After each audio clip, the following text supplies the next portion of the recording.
Welcome back to the Deep Dive. Today, we're taking a single powerful narrative and really unpacking every layer of its complexity. The life and activism of Malala Yousafzai. Hmm.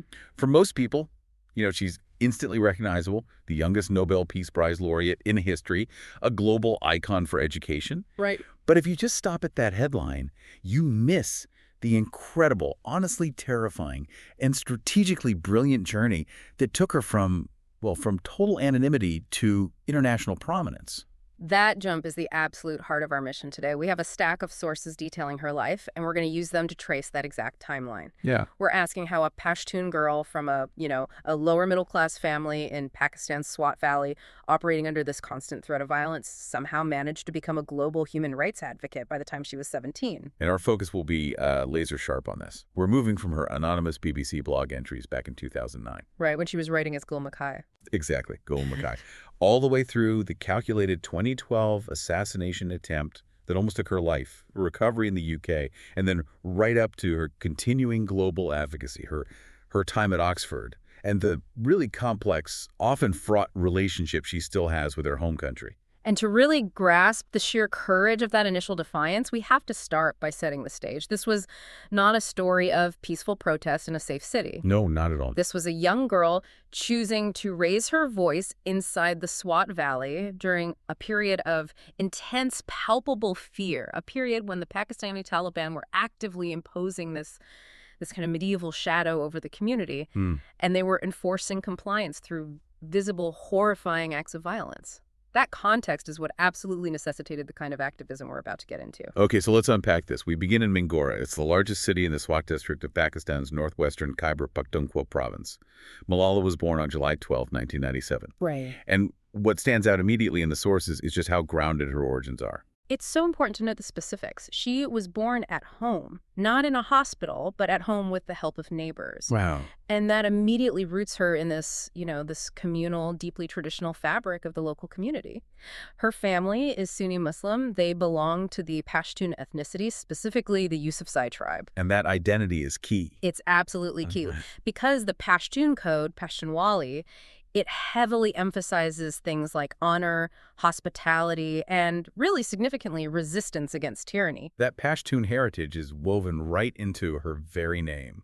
She was named Malala, which means grief-stricken. Yes, and that choice of name is so loaded with cultural weight. Yeah. She was named after the legendary Afghan folk heroine Malala of Maiwand. Who is she? She is a 19th century poet and a warrior woman, famous for rallying Pashtun fighters against the British during the Second Anglo-Afghan War. So it's a name that signifies both sorrow and incredible courage. Exactly, battle-ready courage. Her father, Ziauddin, was clearly, setting a tone for his daughter's life from day one. Speaking of Ziauddin, he is the central foundational influence in her early life. He wasn't just her father. He was an education activist, a poet, and the owner of the Kushal Public School. Ziauddin Yousafzai was, without a doubt, the primary catalyst for her political awakening.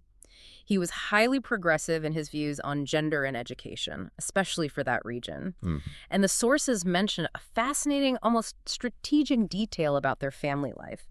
He treated her fundamentally differently from her two younger brothers, Kushal and Atal. Also. He, a poet himself, would encourage Malala to stay up late to talk about politics, history, current events, basically distinguishing her treatment and fostering this intellectual environment that was just so rare for a daughter at that time and in that place. And that intensive home-based training environment, it produced very specific aspirations in her. Her early role models were this blend of local nonviolent heroes and global political leaders. Exactly. Her inspiration came from all over. There was Bacha Khan, the great Pashtun nonviolent resistance leader known as the Frontier Gandhi. Right. But also international figures like Barack Obama and Pakistan's powerful, charismatic, and of course tragically assassinated former Prime Minister Benazir Bhutto. Initially, though, she was planning on a career in medicine. She wanted to be a doctor. She did. But the weight of the political environment eventually shifted that goal. It was actually her father who nudged her toward politics, sensing her aptitude and her passion. So she adopted this new ambition. She did, realizing that the overwhelming crises facing Pakistan, the internal conflicts, the systemic issues, they required someone with the power to change national policy. She decided she had to be a politician to remove those crises. And we see her test those political muscles in public very early. In September 2008, when she was only 11 years old, her father took her to Peshawar to give a speech. At the local press club, this was her debut on the provincial stage. And the question she posed was just. Ah. It was so provocative, so simple, and utterly challenging to the rising militant authority. How dare the Taliban take away my basic right to education? And that statement was picked up by a local news media. It signaled her presence long before she had any kind of global platform. What's fascinating here is that she wasn't just speaking from emotional outrage. She was being systematically trained in rhetoric and advocacy. This is such a crucial detail that often gets overlooked. She was actively involved in the Institute for War and Peace Reporting's Open Minds Pakistan Youth Program. And what was that? It was an initiative specifically designed to train young people to engage in constructive discussions on social issues, using the frameworks of journalism, public debate, and dialogue. So, to just crystallize that point, her early life wasn't just a reaction to the Taliban. Her father cultivated her intelligence, gave her this warrior woman's name. And then provided her with structured training in political advocacy. Right. So by the time the Taliban shut down schools, Malala was already, in a sense, intellectually armed and prepared for the fight. Precisely. She had the intellectual scaffolding necessary to move beyond simple protest and actually articulate sophisticated political arguments. And that's key to understanding why her later blogging was so effective. It was informed and persuasive, not just emotional. As we move into late 2008 and early 2009, the Swat Valley really shifted from a place of conflict to a place under, well, comprehensive occupation. And this escalating crisis became the subject of her secret diary. The environmental context is just terrifying. The Pakistani Taliban, under the ruthless leadership of Malala Fazlullah, often called the Radio Mullah, was imposing a complete cultural and social blackout. It wasn't just fighting the army. No, they were banning television, banning music, severely restricting women's movement, banning them from shopping, and, most critically for Malala, banning girls' education. And the enforcement was brutal. The sources detail that this rule of terror was enforced through visible, horrifying acts of violence. Like the bodies of beheaded policemen being displayed in town squares to instill absolute fear. In that climate, the BBC Urdu website editors decided they needed a unique perspective on life under the Taliban, something visceral and human. But finding a local person brave enough to write was, well, it was impossible due to the risk. So they sought a schoolgirl who could blog anonymously, and their correspondent finally found Malala after her father, Ziauddin, suggested his daughter. She was only 11 years old, in the 7th grade. The level of risk was just immediate and extreme. Her parents understood the danger, which is why anonymity was paramount. The BBC insisted on a pseudonym which became Gul Makai, cornflower. It's such a lovely, innocent name. It is, drawn from a Pashtun folktale, and it perfectly masked the formidable reality of the girl behind the words. And this wasn't simple online posting either. Given the lack of reliable internet and the security risk, how did this anonymous blogging actually work, physically? That's where the narrative tension really lies. Malala would write her diary entries by hand. By hand.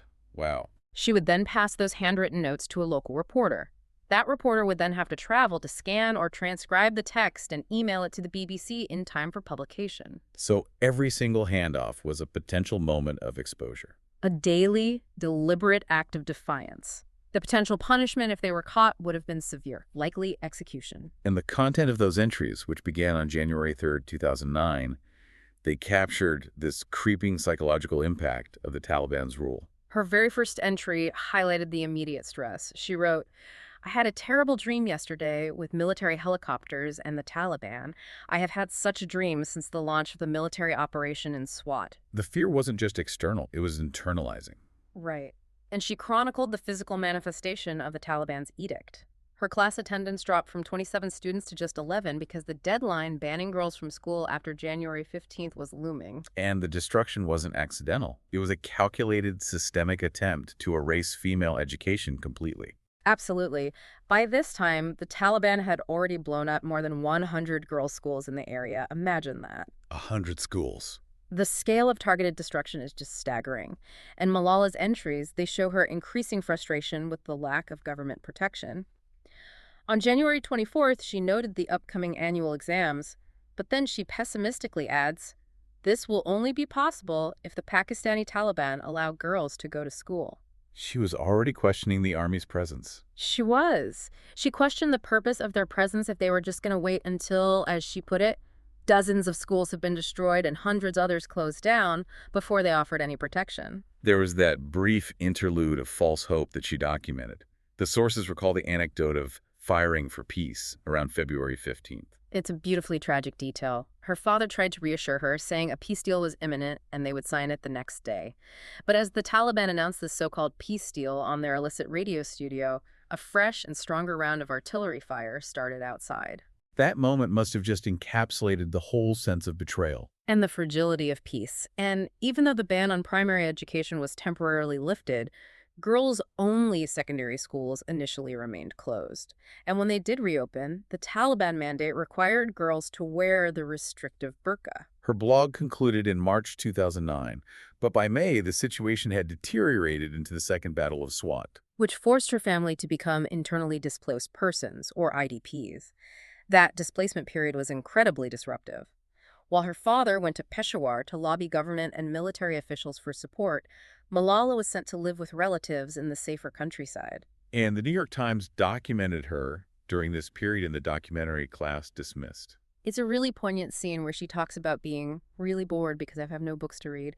For a girl whose life revolved around learning, this enforced idleness was a form of psychological punishment. And it was during this summer of displacement, away from the immediate threat but still grappling with the national crisis, that she redefined her life's ambition. She made a monumental shift, she decided. I have a new dream. I must be a politician to save this country. There are so many crises in our country. I want to remove these crises. In that quote, captured in the film, it marks the moment she fully internalized her struggle as a political fight. A fight for governance and national survival rather than just a social fight for a single school. So when the family eventually returned to Mingora, the threat was still there, but her anonymity was fading fast. Her profile was rising exponentially, especially after the documentary aired. By December 2009, articles were beginning to reveal her identity as the BBC blogger Gul Mackay. This increasing visibility meant she was no longer a faceless symbol. She was a specific, named target. And this visibility just accelerated over the next 2 years. Before the end of 2011, she's nominated for the International Children's Peace Prize by Archbishop Desmond Tutu. And she wins Pakistan's first National Youth Peace Prize. This is the critical period where her local advocacy transitioned into a national high-profile career. She began planning the Malala Education Foundation to help poor girls attend school. And the Taliban leadership was watching all of this. They saw a formidable enemy, organized and globally recognized, growing right under their noses. By the time 2012 arrived, her elimination was deemed necessary by the militant hierarchy. Okay, let's slow down here and really recognize the gravity of the situation in 2012. Malala was now 15, and the stakes were existential. The sources detail how the threats moved from general harassment to specific lethal planning. The shift was terrifyingly deliberate. She received specific death threats published in newspapers, threats slipped under her door, and direct, chilling threats sent via social media. The danger wasn't just theoretical. And in the summer of 2012, it became official policy for them. Yes. Taliban leaders held a formal meeting and unanimously agreed that, based on their interpretation of Sharia law, she had to be killed. She was deemed a dangerous influence who was propagating Western values. The remarkable thing is that Malala was fully aware of this danger and had mentally prepared a response. She'd articulated her own premonition of an attack. She thought deeply about how she would react if confronted by a gunman. And her response was one of radical nonviolence. She said, "Even if they come to kill me, I will tell them what they are trying to do is wrong, that education is our basic right." That decision, to meet violence with dialogue, it's what defines her moral authority. Absolutely. But on October 9th, 2012, the confrontation arrived not as a dialogue, but as a violent ambush. She was riding home on a school bus after an exam. A masked gunman boarded the bus, holding a firearm, and demanded to know which of the girls was Malala. The scene is horrific. It's this terrifying moment of identity being forced upon her. And when she was identified, the gunman fired a single bullet at close range. And the path of that bullet just highlights the severity of the injury. It traveled 18 inches through her head and neck. It was catastrophic. The bullet entered near her left eye, passed through her neck, and finally lodged dangerously close to her spinal cord and her shoulder. Two of her classmates, Kanat Riaz and Shazia Ramzan, were also wounded in the attack. The immediate medical response was a testament to rapid decision-making and specialized care. She was first airlifted to a military hospital in Peshawar. Doctors immediately recognized the life-threatening brain swelling. They first had to successfully remove the bullet, and then the next day they performed what's known as a decompressive craniectomy. And for you listening, that is essentially a procedure where they temporarily remove a section of the skull. Right. To give the severely swollen brain room to expand without crushing itself, it's a critical life-saving measure to reduce intracranial pressure. From Peshawar, she was transferred to Rawalpindi, and then 6 days after the shooting, she was airlifted across continents to the UK. She was brought to the Queen Elizabeth Hospital in Birmingham, a facility highly specialized in treating complex battlefield injuries, often involving military personnel. And the Pakistani government covered all the costs. They did, recognizing the political and international importance of saving her life. She was brought out of her coma by October 17th. Her recovery was a long, complex process involving multiple specialized surgeries. Yes. She required an 8.5-hour surgery to repair the damaged facial nerve and a complex skull reconstruction. Later, in February 2013, she also received a cochlear implant. Her recovery was miraculous. By 2014, she reported that her facial nerve function had recovered almost entirely. So the attempt on her life didn't silence her. It amplified her message globally. The condemnation was immediate and universal. Protests erupted across Pakistan the day after the attack, which shows that initial widespread public outrage. And globally, UN Secretary-General Ban Ki-moon called the act heinous and cowardly. Even President Obama, who she would later challenge, found the attack reprehensible. The outrage also crossed into the cultural sphere, with massive celebrity support. We saw figures like Madonna dedicate her song Human Nature to Malala during a concert. Angelina Jolie likened her courage to that of Anne Frank and donated a substantial $200,000 to the Malala Fund. So this immediate high-profile global embrace, it solidified her status as a potent symbol. And the most important outcome in Pakistan was legislative. This is key. The attack catalyzed the Right to Education campaign, which got over 2 million signatures and directly resulted in the ratification of Pakistan's first Right to Education bill. Her suffering, in a really perverse way, forced national legislative change. It did. And of course, the Taliban claimed responsibility. Yeah. But they went further than just claiming the attack. They tried to justify it. Their spokesperson, Ehsanullah Ehsan, explicitly called her the symbol of the infidels and obscenity and vowed to kill her again if they got the chance. They attempted to use religious scripture, arguing that Sharia permits the killing of a child if that child is propagating against Islamic forces. It was a direct assault on the theological space. Exactly, attempting to legitimize their violence through faith. What's fascinating, though, and crucial for understanding the nuance of this region, is that this claim was immediately and powerfully countered by mainstream religious figures. Absolutely. 50 leading Muslim clerics in Pakistan issued a formal fatwa, which is a non-binding but authoritative legal ruling against the gunman. And that move was critical. It was, because it publicly and explicitly denounced the Taliban's claim to religious authority, confirming that their actions were outside mainstream Islamic teaching. Yet, despite the fatwa and the global outcry, the sources note that this dark current of opposition persisted and grew in Pakistan, fueled by conspiracy theories. This internal backlash is incredibly complex, and it reflects a deep-seated national political mistrust. These fringe theories, worryingly adopted by certain segments of the media and the public, allege that the shooting was entirely staged by the CIA. So the narrative was that the attack was engineered to justify American drone warfare. Or that Malala herself was an American spy or a Jewish agent. These theories tap directly into a historical, pervasive mistrust of U.S. foreign policy, particularly the history of covert CIA activity and the deeply unpopular drone strike program of that era. So by branding her an agent of the West, it allows hardline conservative groups to just dismiss her message. Precisely. It neatly shifts the blame from militancy, from internal Pakistani issues like misogyny or state failure, to external interference. And the final chapter of this section involves the really confusing judicial process for her attackers. 10 men were arrested in 2014. And the outcome was an absolute tangle. Initially, in April 2015, all 10 were reportedly sentenced to life in prison. But just 2 months later, reports emerged that 8 of those men who had confessed were quietly acquitted and freed in a secret trial due to insufficient evidence. And the actual gunmen were believed to have fled to Afghanistan. Exactly. This judicial confusion has just further complicated her reception at home, making her story of seeking justice feel tragically incomplete inside Pakistan. Surviving the assassination attempt fundamentally transformed Malala from a regional advocate into a global symbol of courage.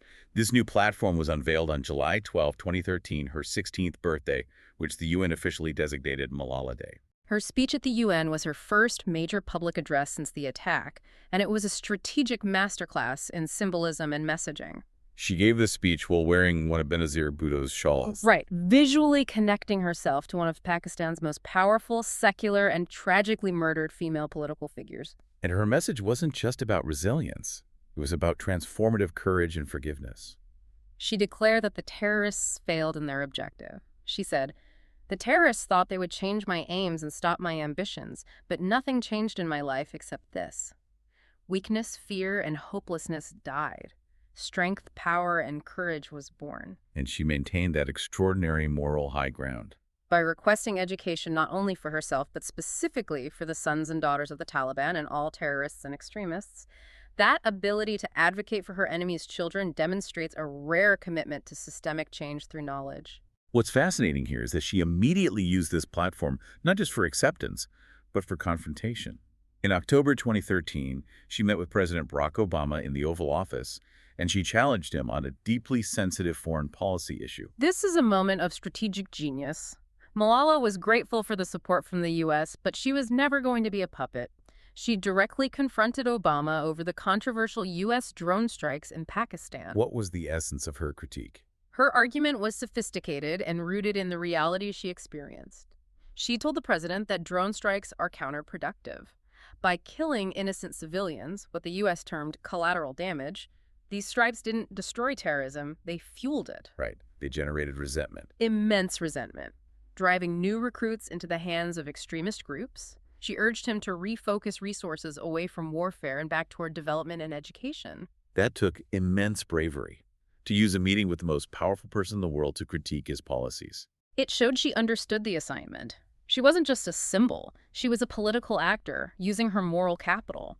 She had to apply critical thought even to her allies. She also expanded her advocacy to confront cultural norms beyond the battlefield, like child marriage. Her message was radical for traditionalists. She spoke at venues like Harvard and the Oxford Union, and she made this crucial distinction between culture and divine decree.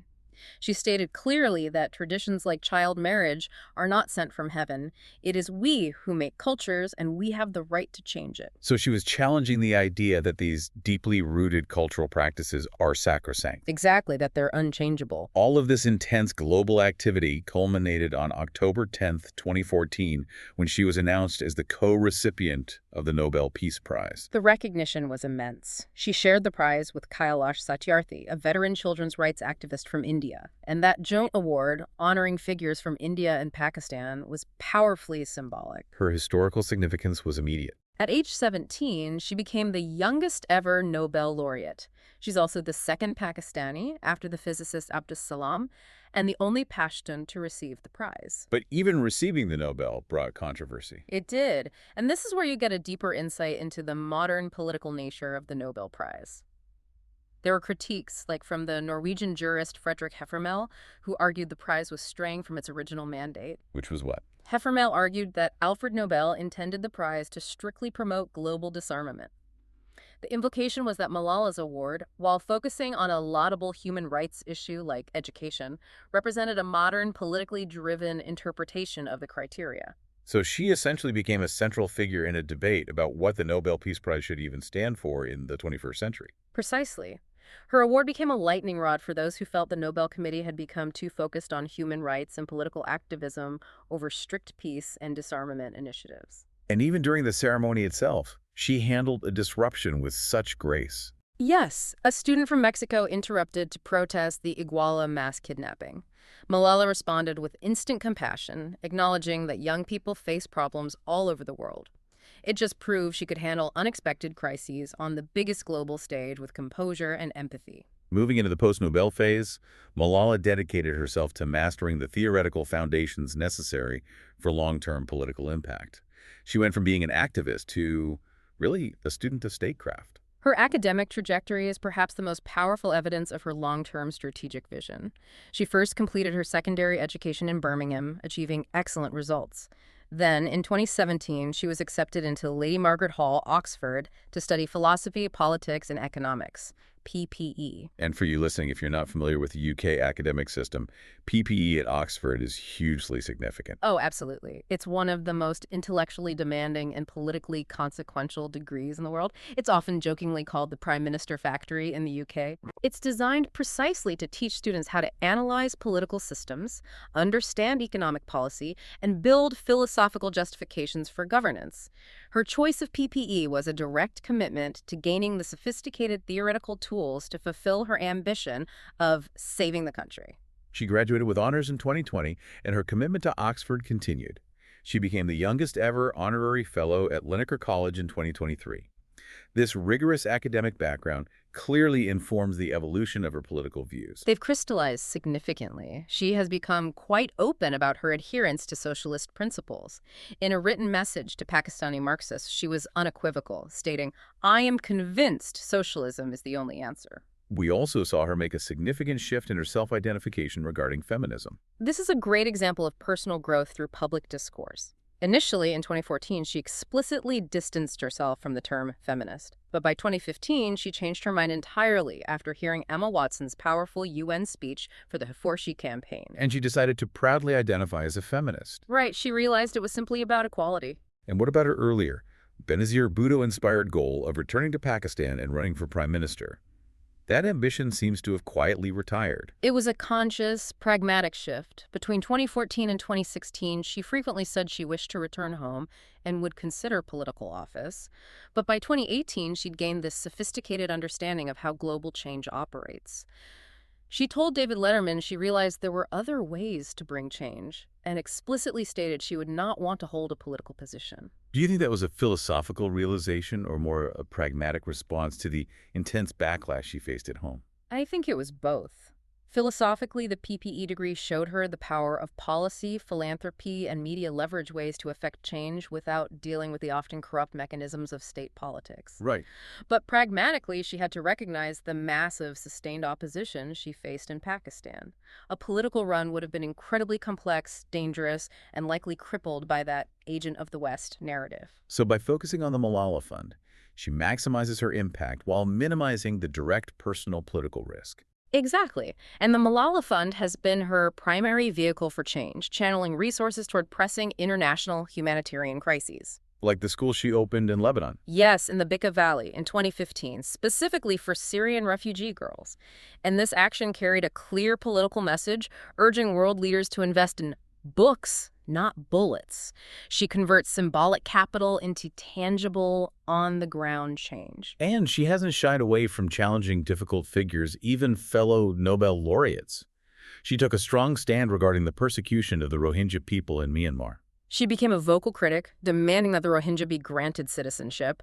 Crucially, she called out Nobel Peace Prize winner Aung San Suu Kyi, urging her to speak out against the violence. It demonstrated her willingness to sacrifice political comfort and challenge powerful figures. And, inevitably, the crisis in Afghanistan following the 2021 Taliban takeover put her advocacy front and center again, bringing the whole story full circle. This was intensely personal, echoing the very threats she faced in Swat 15 years earlier. She expressed grave alarm that women and girls were losing all the educational and social gains. She publicly condemned the Taliban's ban on girls' education beyond the 6th grade, stating plainly that they want to erase girls and women from all public life. She's also broadened her advocacy to defend women's autonomy on seemingly smaller, yet symbolically potent, issues like clothing. She's become a staunch advocate for a woman's right to choose her own attire, asserting that women should have the freedom to choose from a burqa to a bikini. And at the same time, she's criticized policies in countries like France that refuse to allow girls to attend school in their hijabs. By framing both issues, the pressure to conceal and the pressure to reveal, as two sides of the same coin of autonomy, she transcends simple East-West political narratives. Now we have to address the difficult, painful truth. While she is an international hero, her reception in her home country of Pakistan remains fiercely divided and often negative. The backlash is a persistent feature of her story. And there are several interlocking reasons for this deep suspicion. Foremost among conservatives, she is universally viewed as an agent of the West. It's a deeply potent political epithet in Pakistan. It is, tying her foreign education, her residence in England, and her funding to this historical mistrust of external powers. And her own arguments conflict with the narratives often promoted within the Pakistani establishment. Exactly. Her core message that militancy is rooted in a fundamental misinterpretation of religion and endemic misogyny directly challenges the state-sanctioned view that militancy is solely a result of Western interference. So for hardline groups, accepting Malala means accepting internal failings. Which is politically difficult. Her ideology is thus seen as anti-Pakistan. And this condemnation wasn't limited to anonymous internet critics, it was institutionalized. That's a crucial detail. The All-Pakistan Private Schools Federation officially banned her memoir, I Am Malala, from all their schools. The president of the federation publicly accused her of attacking the Pakistan Armed Forces and branded her father a traitor. And this pattern of a globally recognized figure being ostracized at home seems to be a recurring theme in Pakistan. It is. Just look at the case of Abdus Salam, the only other Pakistani Nobel laureate who was ostracized for his Ahmadi religious beliefs. Malala's struggle shows that international recognition often leads to deep suspicion within a politically fractured local environment. Despite all this vitriol, her statements on forgiveness remain incredibly powerful. She reflected on her attackers in that interview with David Letterman. That reflection is the ultimate form of revenge through nonviolence. She told Letterman, "I forgive them because that's the best revenge I can have." And she contextualized the gunman as a young boy who was brainwashed, adding the critical insight. He thought he was doing the right thing. By framing him as a victim ideology rather than pure evil, she shifts the focus back to her lifelong solution: education. Precisely. And it is important to remember that she has physically returned home, if only briefly. In March 2018, she made a brief, highly protected, emotional return to Pakistan for the first time since the shooting. She visited her hometown of Mingora, and she used that moment to address her critics directly, stating, "I am proud of my religion and country." She also vowed to return permanently after completing her studies, reinforcing that her global work is rooted in her local identity. Malala's impact has been magnified through her creative work. She's proven herself not just an activist, but a highly effective author and producer, ensuring her story reaches the widest possible audience. She has mastered the art of leveraging her narrative. Her first and most famous work, the memoir I Am Malala, co-written with the journalist Christina Lamb, was published in 2013 and became an immediate international bestseller. She strategically followed this up with books aimed at different demographics, especially younger readers. That's the strategic brilliance of her publishing choices. She released Malala's Magic Pencil in 2017, a picture book that used an enchanting, accessible format to introduce complex issues to children. And then We Are Displaced in 2019. Right. This book included her own experience alongside the stories of other refugee girls she met, and crucially, the profits go directly to the Malala Fund, benefiting the people whose stories she's telling. And her story naturally translates well to visual media. She moved quickly into film and television. The documentary He Named Me Malala was Oscar shortlisted in 2015. And further cementing her status as a global content creator, she signed a multi-year partnership with Apple TV Plus in 2021 to produce dramas, comedies, and documentaries. When you look at the sheer volume and diversity of her honors, it just confirms the global consensus around her symbolic role. The list is immense. It includes the Nobel Peace Prize, the Sakharov Prize for Freedom of Thought. She was granted honorary Canadian citizenship and became the youngest person ever to address the Canadian House of Commons. And one of the most surprising and charming honors reflects how fully integrated she is into the Western cultural sphere. A Grammy Award. It's a wonderful modern detail. She won a Grammy in 2015 for Best Children's Album for the audio version of her memoir. She's also been immortalized in space. Asteroid 316201 Malala was named in her honor. And finally, we should touch on a significant personal milestone. Her marriage in 2021, which actually tied back into her ongoing advocacy for women's autonomy. In November 2021, she married Asir Malik, a manager with the Pakistan Cricket Board.